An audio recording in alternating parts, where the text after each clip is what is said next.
Who are favourites to win the Premier League title? It is now a two-horse race. Only Arsenal and Man City are going to do it, in my opinion. I think it is a lot closer than people are giving credit to, Arsenal in particular. I know Man City were fantastic against Brighton. We'll talk about them in a minute.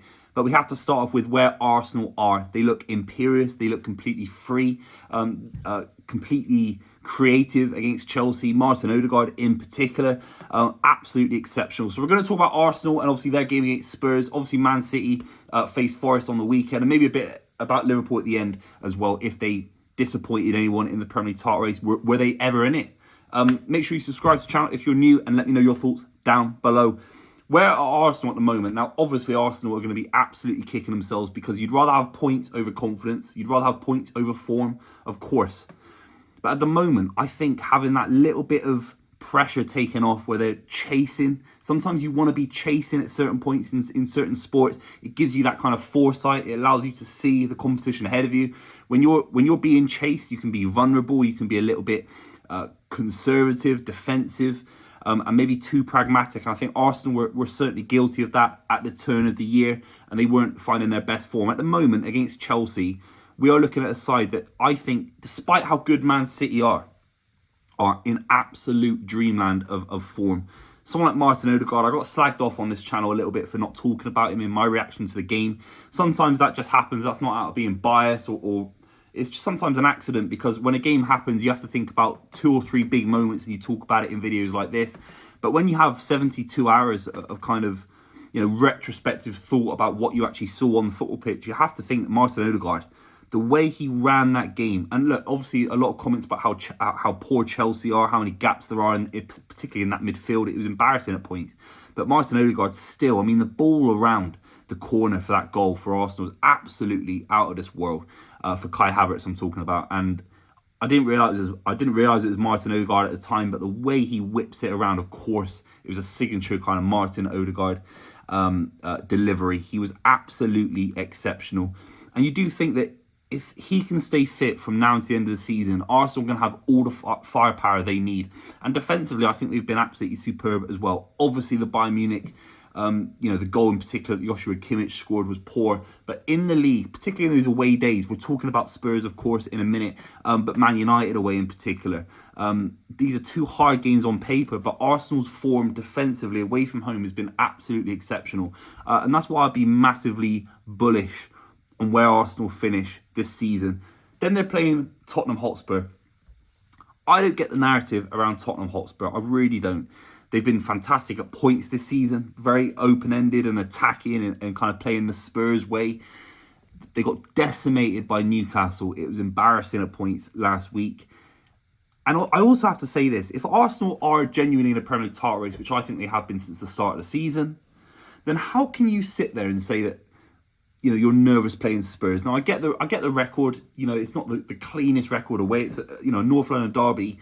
Spurs can be rubbish and take points off Arsenal, and they already have this season. But I just think when push comes to shove, you should be able to beat Spurs when you need it. And it's a very similar narrative for Man City, who have got Spurs' penultimate game of the season. We'll talk about that in a minute. But if you can't beat Spurs, this Spurs side in particular, that leak so many goals, that make so many blunders, despite how good they look going forward, then you don't deserve to win the league at all. We're not talking about going to Anfield. We're not talking about going to Stamford Bridge with Jose Mourinho, with John Terry at the back. We're talking about a very open side. Yes, the atmosphere will be hostile. The North London derby is not the same as it used to be, though, in terms of White Hart Lane and how hard it was to get into that ground as an Arsenal fan, and the abuse and how aggressive it was. It's changed, and it's more of a modern, sterile derby than it was. And Spurs simply don't have that quality in the same way. They don't. And obviously they could cause Arsenal issues. But if Arsenal can't get past Spurs, now I know it's a harder game than City having Nottingham Forest, then they don't deserve to win the league, because this Spurs side are there and ready to go 1,000,000%. I think Arsenal will win that game massively. Odegaard's huge.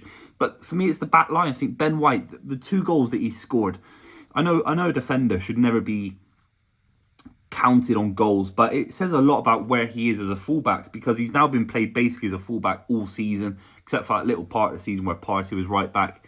It says a lot, because it means that he's not only just filling in that position, he does that very well defensively and covers space very, very well, very smart footballer, but he's now aggressive enough and confident enough as a right back to go forward and attack the space and score big goals. Obviously, one of them was a bit of a fluke, but Ben White is becoming more and more of this kind of significant player, someone with a bit of gravity when he plays for Arsenal, and he influences the game at the highest level.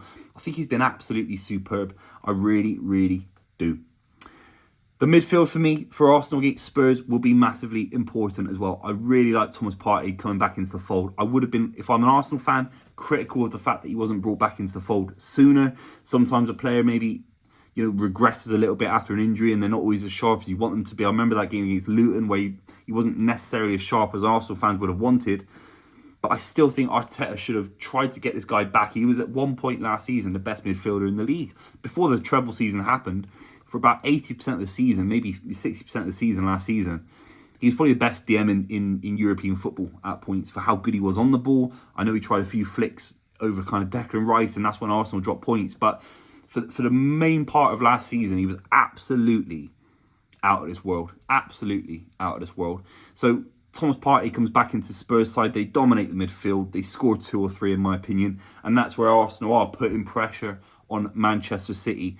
And it's obviously a later kickoff as well. So this is the one time I can see where we talk about days apart. Sometimes when sides are playing on the same day a couple of hours later, City will be going into the Nottingham Forest changing room and literally seeing the score unfold. And if it becomes 2, if it becomes 3, there will be a bit of a hoodoo. There will be a bit of a pressure on City players. We can discuss in this video how much of that pressure will actually affect the result at the Forest ground. But it's one of those, the one days where it happens all in the same afternoon, where Arsenal can literally kind of affect the Premier League title race with how good they could potentially be against Spurs in the Nottingham Forest Man City game coming up on Sunday. So leave your score predictions down below for the North London derby. I think they're going to win that comfortably, let's be completely real. City, Forest, this is huge.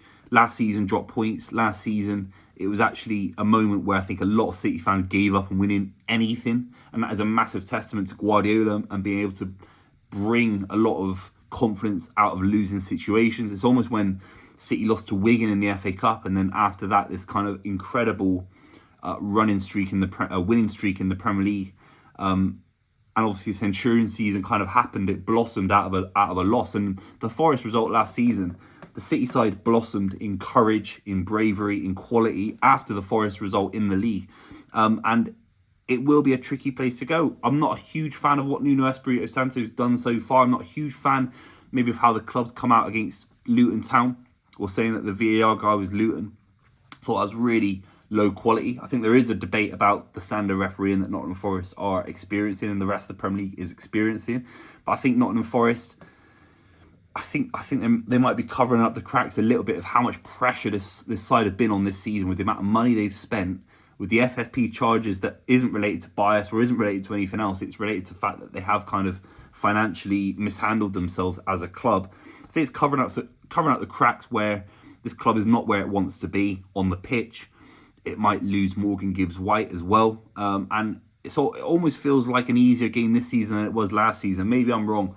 But let's talk about Man City, because the Brighton game was exceptional. And obviously Brighton played themselves into a couple of the mistakes for the goals. But the quality, even the fourth goal for City, when you don't need to be chasing results, you don't need to be chasing goals. I think the goal difference debate is over. Maybe. I mean, 4-0 kind of brings it back into a discussion potentially. But I think that fourth goal for City, ball gets whipped over the top. Kyle Walker brings it down and plays it into Alvarez essentially. It showed so much drive, so much determination to kind of get back in it. And someone like Alvarez, who hasn't been scoring much this season, it shows a lot that this City side, if you're frozen out a little bit or you're not getting the form that you want, a lot of these players are desperate to get back into the good books of Guardiola. They're desperate to play for him next season. There's kind of longevity here that I think a lot of City players realise, that big performances like this secure your future at the club, secure your future starting in 11s in the future as well. And I think it's an important comment, because it's not just about grinding out a result against Brighton, but absolutely smashing them. The last few weeks we've scored so many goals, and the Real Madrid result will be frustrating for a lot of City fans, because it was an opportunity on a sporting level to beat Real Madrid. We can always talk about the gravitas of the clubs. We can talk about the weight of history that City obviously do not have in Europe. But on a sporting level, the amount of shots on goal, and that's the biggest credit to City this season. That if City, look back and think, why didn't we win the Champions League this season? We made Real Madrid look like Lyon. We made Real Madrid look like, camping the bus, parking the bus, and hitting us on the counter attack. In reality, when you look at it, City were absolutely fantastic. The amount of passes completed, the amount of attacking plays that was shown from City across the two games, the City side were able and competitive to win the Champions League. And I think that form has been carried into the Premier League. The Brighton game is an absolute response to the frustration of the Champions League in the previous weeks, and that's where Arsenal fans could be a little bit concerned that City had this kind of focus, that City had this kind of, only have to focus on 6 or 7 games now, including the FA Cup. So obviously, I'm going to have to say City are going to win the Forest game. There is a middle band of time. City go to Fulham away. City go to Spurs away, which is the penultimate game of the season. At that point, Arsenal could go to Man United and get a big win, which I think they will. And then Everton at home, where, Everton at home is a big opportunity for Arsenal to score a load of goals and put pressure on City in the same period of time where City go to Spurs and have never won in the league at the new stadium for Tottenham Hotspur. For me, that's where the Premier League title race really has swings and roundabouts. If you've made it this far, thanks very much for watching. Let me know what you think in the comments down below. I did say I was going to talk about Liverpool. Maybe I should just do it very, very quickly. Obviously, they're out of the title race. Obviously, I talked about it on this channel. Arne Slot coming in. I think a lot of the feedback that has come out has been quite negative, maybe about Salah's form, about Nunez's form. But I think we have to be positive about Liverpool. I think if they come third this season, which they basically will, that is overachieving, in my opinion. That is overachieving. Being in the Premier League title race, being on for 4 major trophies in the business end of the season, then that falling away, I still think that is overachievement, because on the transition of change in that midfield, Szoboszlai, McAllister, Endo coming in, and also sometimes gambles don't work. If Nunez had been even 5% better at finishing, I think Liverpool would be massively dominant in the Premier League title race. I tweeted something yesterday saying Liverpool were 5 points clear, I think it was, when Jurgen Klopp announced he was leaving the club. It's so bad. It's such bad, in hindsight, it's such bad strategy. And I think it's reduced Liverpool's ability to win big games and to dig deep. Because once you realise there's no longevity in any of this that we're doing, because there'll be a new manager in 6 months or even in 3 months, that's where I think the holes begin to crack. You look at Liverpool's results in the league after Jurgen Klopp said he was leaving, and it's a lame duck president. It's as simple as that. Couldn't beat Arsenal, I think it was. Couldn't beat Everton, of course. Couldn't beat Man City. Couldn't beat Man United. These are games perfectly winnable, especially at Anfield against Man City as an example. So let me know what you think in the comments down below. Obviously it's just an Arsenal-Man City race at the moment. Love and life. I'll see you very, very soon.